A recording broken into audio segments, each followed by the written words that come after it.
నిత్యకి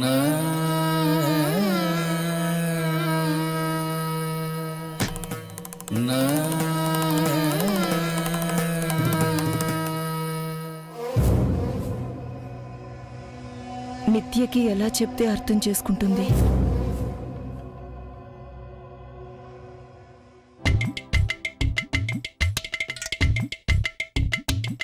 ఇది స్వరూప శ్రీనివాస్ ఇల్లా లేక సెంట్రల్ లైబ్రరీయా? ఎప్పుడెప్పుడు ఎంగేజ్మెంట్ చేసేద్దామా అని అక్క, ఎప్పుడెప్పుడు జైన్ చూసేద్దామా అని నిత్య నిన్నటిదాకా తెగ పోటీ పడ్డారు. ఇప్పుడేంటి డీలా పడ్డట్టు డోర్ క్లోజ్ చేసుకొని సైలెంట్గా ఉన్నారు? What happened? అడిగేస్తే పోలా? అమ్మో వద్దులే, ఏదో డోర్ ఓపెన్ అయ్యే వరకు వెయిట్ చేయడమే బెటర్.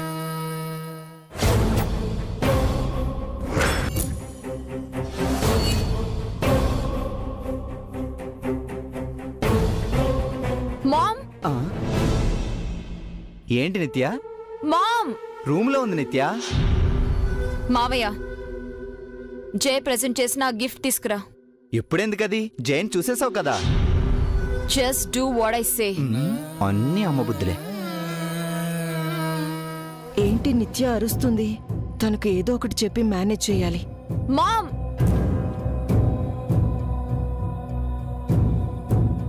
ఏమైంది నిత్య? ఇదిగో నువ్వు అడిగిన గిఫ్ట్. ఈ గిఫ్ట్ ఎందుకు తీసుకొచ్చావు రిషి? అది నేనే తెమ్మన్నా. ఇది ప్రెజెంట్ చేసే కదా పార్టీలో జై నిన్ను ఇంప్రెస్ చేసింది. కమ్ ఆన్ మామ్, చెప్పు. అవును. అంతేనా? గిఫ్ట్ ని చూస్తే జైన్ చూసినట్టే అని కూడా చెప్పింది. ఆ రోజు దీన్ని చూడకుండా మిస్టేక్ చేశాను మావయ్య. చూసుంటే ఇంకోలా ఉండేది. ఇప్పుడు ఏమైంది బేబీ? నువ్వు పార్టీలో జైని చూడకముందే నేను తనని చూశాను మామ్.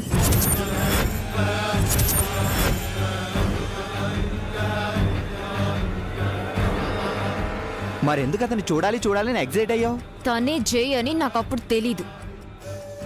తెలుసుంటే వేరేలా ఉండేది. ఇంకోలా ఉండేది, వేరేలా ఉండేది అంటున్నావు. అసలు ఏం జరిగింది? ఈ గిఫ్ట్ నాది.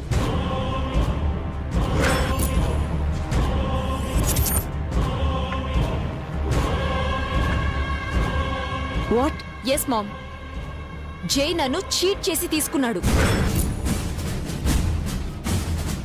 అంతేకాదు, కాఫీ షాప్లో జైని కలవడానికి వెళ్ళినప్పుడు కూడా అతనని తెలియకుండా గొడవ పడ్డాను.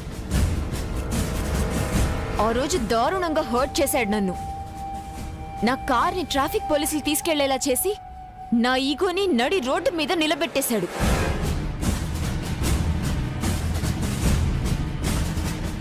ఇంత జరిగితే నాకెందుకు చెప్పలేదు? ముందే చెప్పుంటే ఈ ఎంగేజ్మెంట్ అంతా జరిగి ఉండేది కాదు కదా. అందుకే మిస్టేక్ జరిగిందని చెప్తున్నాను మామయ్య.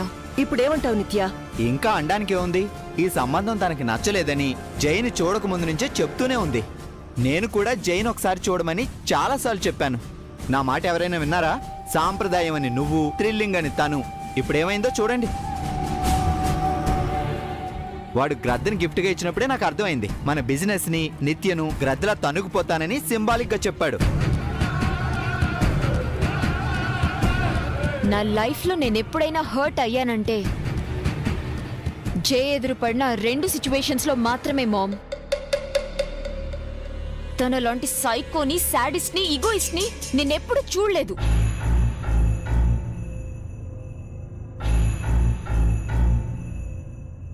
లైఫ్లో మళ్ళీ అతన్ని చూడాలనుకోలేదు. బట్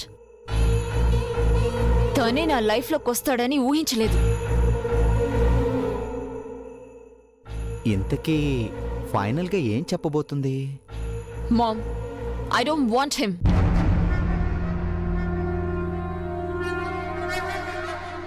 ఎక్స్పెక్ట్ చేసా. ఈ అగ్గి కాజ్యం పోస్తే నా రొట్టె విరిగి నేతిలో పడుతుంది. వాణ్ణి చూడటమే నాకు ఇష్టం లేదు. ఇక లైఫ్ లాంగ్ తనతో జర్నీ అంటే I can't. You are right నిత్య.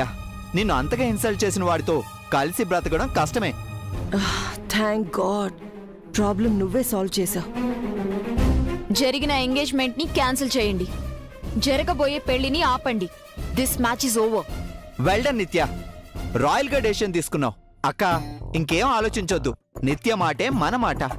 ఈ రోజుల్లో మనలాంటి ఫ్యామిలీస్ లో ఈ ఎంగేజ్మెంట్లు, మ్యారేజ్లు రద్దు అవడం కామన్. ఒక్క మాట చెప్పక్క, మ్యాచ్ క్యాన్సిల్ అని మీడియాలో మారు మోగిస్తాను.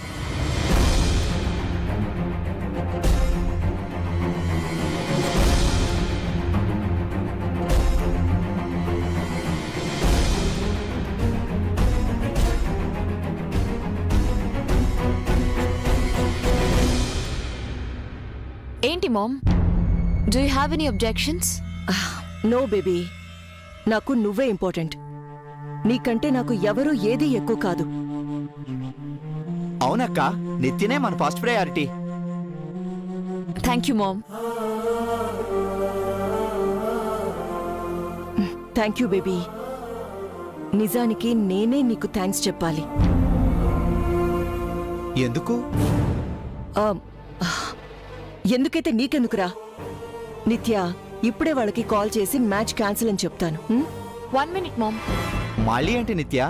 మామ్, వాళ్ళకి కాల్ చేయకూడదు. మరి ఎలా తెలుస్తుంది వాళ్ళకి? జే నన్ను చాలా చీప్ గా ట్రీట్ చేశాడు. నేను కూడా టిట్ ఫర్ టాట్ ఇవ్వాలి. ఎలా? హౌ? ఏ రింగ్ తొడిగి నన్ను మన నంబర్ 1 పొజిషన్ ని దక్కించుకోవాలని ఆశపడ్డాడో ఆ ఆశల్ని సమాధి చేస్తూ ఇదే రింగ్ ని వాడి మొహాన్న విసిరి కొట్టాలి.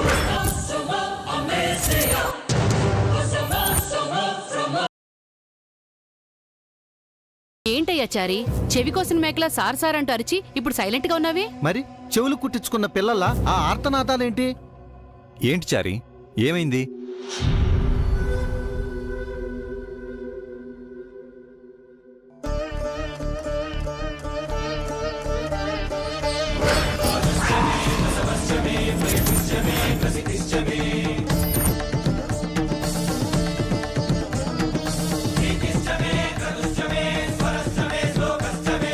ఊరి నీ మొఖాన పౌడర్ కొట్ట, రింగు చూపించడానిక ఇంత బిల్డప్? ఈ ఉంగరం నిశ్చితార్థంలో నిత్యకు జై తొడిగిన ఉంగరంలా ఉందే. దానిలా కాదత్తయ్యా, అదే.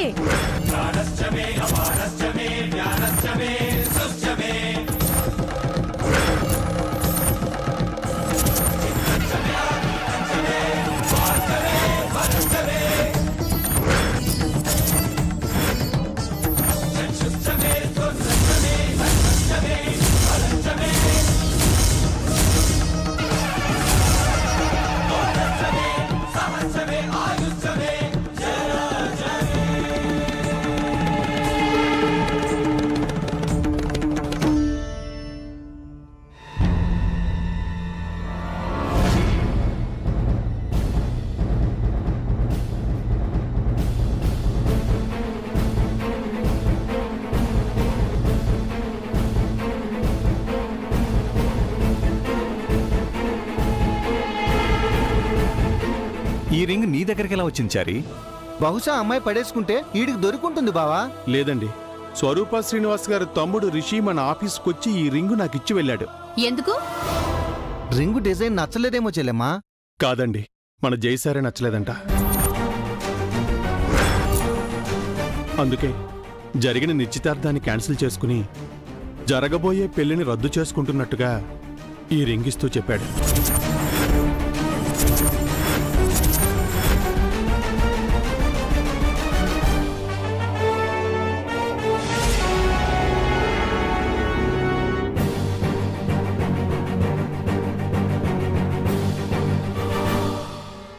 Excellent mom. పెళ్లిని ఆపుతానని నాకు ప్రామిస్ చేసినట్టే ఆపేశావు. మనం ఆపాలనుకున్నాం, కానీ నిశ్చితార్థంతో వాళ్లే ఆపేసుకున్నారు. ఇదేదో మన మంచిగా జరిగింది, మనం చేసినట్టే ఉండిపోతుందిలే. ఏంటి, నిశ్చితార్థం పెళ్లి రద్దు చేసుకుంటారా? ఏ తమాషాగా ఉందా వాళ్ళకి? నాకు మాత్రం పిచ్చ హ్యాపీగా ఉంది. నిశ్చితార్థం ఏమైనా 4 గోడల మధ్య జరిగిందనుకుంటున్నారా? 4000 మంది మధ్య అంగరంగ వైభవంగా అట్టహాసంగా జరిపిస్తే సింపుల్ గా రింగ్ పంపించి రద్దు అంటారా? మనం అట్టహాసం చేయబట్టే వాళ్ళు అపహాస్యం చేశారు. ఏంటి, ఏముంది, వెనకటికో కోతి చెట్టు కింద పళ్ళమ్ముకునేది పండిస్తానంటే వద్దు, చెట్టెక్కి కోసుకుంటానని కొమ్మ విరిగి కింద పడిందట. అయ్యో పాపం, కోతికి బాగా దెబ్బలు తగులుంటాయే. అలాగే ఉంది మన కథ కూడా. బయట సంబంధాలెందుకు, జై స్వప్నకి పెళ్లి చేద్దామంటే నిశ్చయ తంబులను ఎగరగొట్టి దాని రక్తం కళ్ళ చూసి మరీ రాద్ధాంతం చేశారు. ఇప్పుడేమైంది? తొడిగిన రింగు కాస్త తగుదునమ్మా అంటూ వెనక్కొచ్చింది.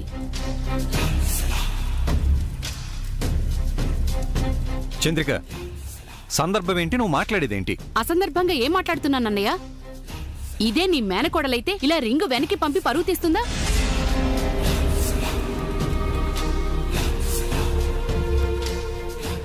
ఎందుకు వెనక్కిస్తుంది? మనకు తీసుకోవడం తప్ప తిరిగి ఇవ్వడం తెలియదు కదా. మేం చెప్పింది కదని వాడు చెప్పింది విన్నారు. వాడేమో బిజినెస్ లో నెంబర్ 1 కావాలని వాళ్ళ వెనక పడ్డాడు. వాడి వెనక గుడ్డిగా మీరు పడ్డారు. ఎంత డబ్బుంటే మాత్రం ఏం లాభం? మగదక్షత లేని కుటుంబం, ఆడపెత్తనం.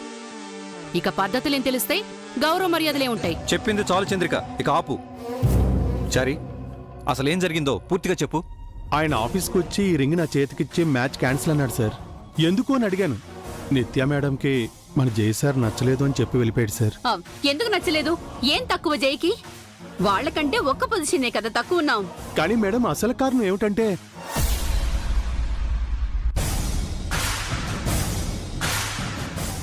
చెప్పవయ్యా, ఏంటా కారణం?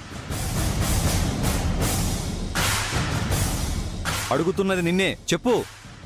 సార్, ఎంగేజ్మెంట్కి ముందే మన సార్ నిత్య మేడం తెలియకుండా గొడవ పడ్డారు సార్.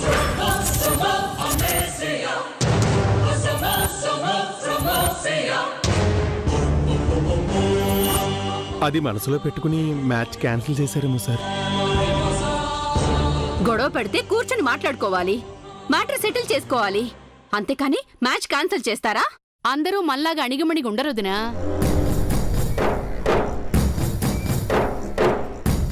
అమ్మమ్మ, నువ్వేం మాట్లాడవేంటి?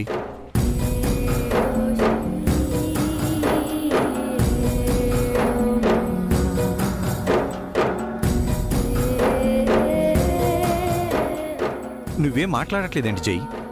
ఏం మాట్లాడాలి డాడీ? పిన్ని అత్తలాగా ఇక్కడ ఏం మాట్లాడినా వేస్ట్. ప్రాబ్లం మా స్వరూప శ్రీనివాస్ ఇంటి నుంచి వచ్చింది కాబట్టి అక్కడికే వెళ్ళి మాట్లాడతా.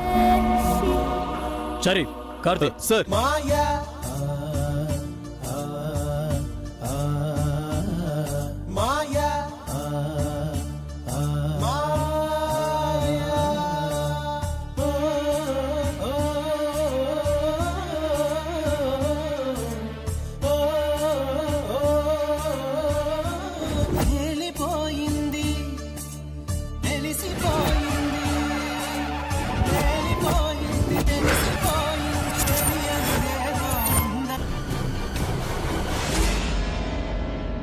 సరే సార్, ఈరోజు నువ్వు ఒక పని చేయాలి. ఏంటి సార్ అది? రేపు మార్నింగ్ నిత్య నిద్ర లేచి బెడ్ కాఫీ తాగే టైం నుంచి నైట్ బెడ్షీట్ కప్పుకొని నిద్రపోయే వరకు తన షెడ్యూల్లోని ఎవ్రీ డీటెయిల్స్ రేపు మార్నింగ్ లోపు నా టేబుల్ మీద ఉండాలి. Okay sir. Let's go. Sir,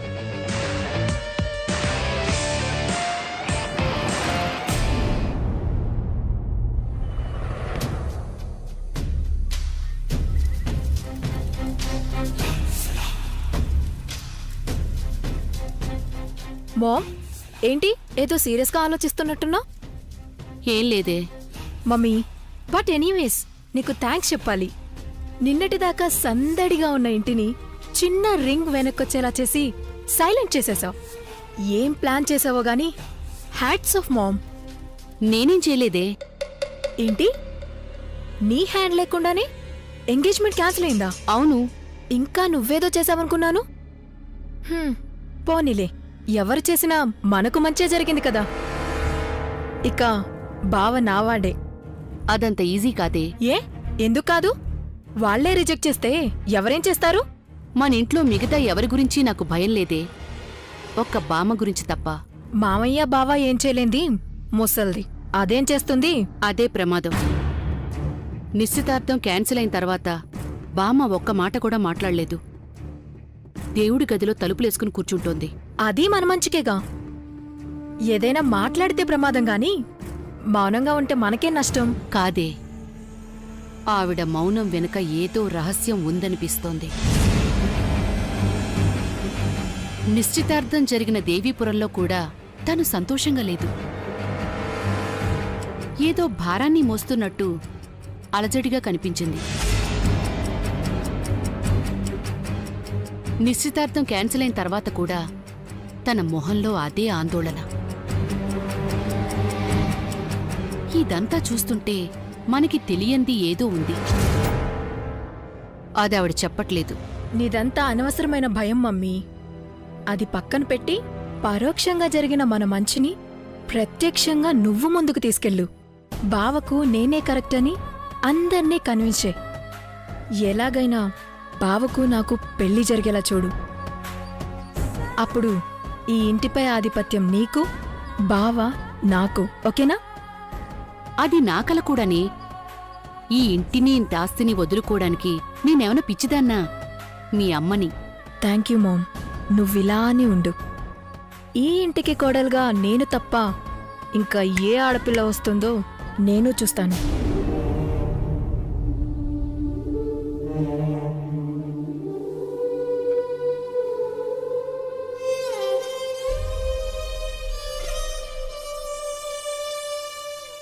ఇంట్లో కూర్చుంటే మనకు అన్నం ఎవరు పెడతారు? మీ ఆరోగ్యం ఎలా బాగుపడుతుంది? అందుకే నేను బయటికి వెళ్ళి సంపాదించాలి. నీకేం కాదమ్మా, నువ్వు నిండు నూరేళ్ళు బ్రతుకుతావు. నేను బ్రతికించుకుంటాను. నాకు మాత్రం నువ్వు తప్ప ఎవరున్నారు?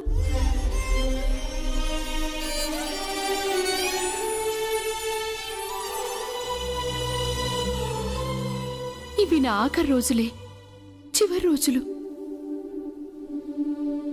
నాకు నువ్వు తప్ప ఇంకెవ్వరూ లేరే. నేనున్నన్ని రోజులు పర్వాలేదే, కానీ నేను పోయిన రోజు నాకు నువ్వు తప్ప ఇంకెవ్వరూ లేరే.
అమ్మ ఎక్కడికి వెళ్ళింది?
మంగ చూడలేదు.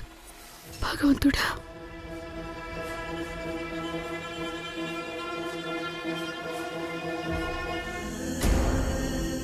నా ప్రాణం పోయేలోపు ఎలాగైనా నీకో దారి చూపించే వెళ్తాను మంగ.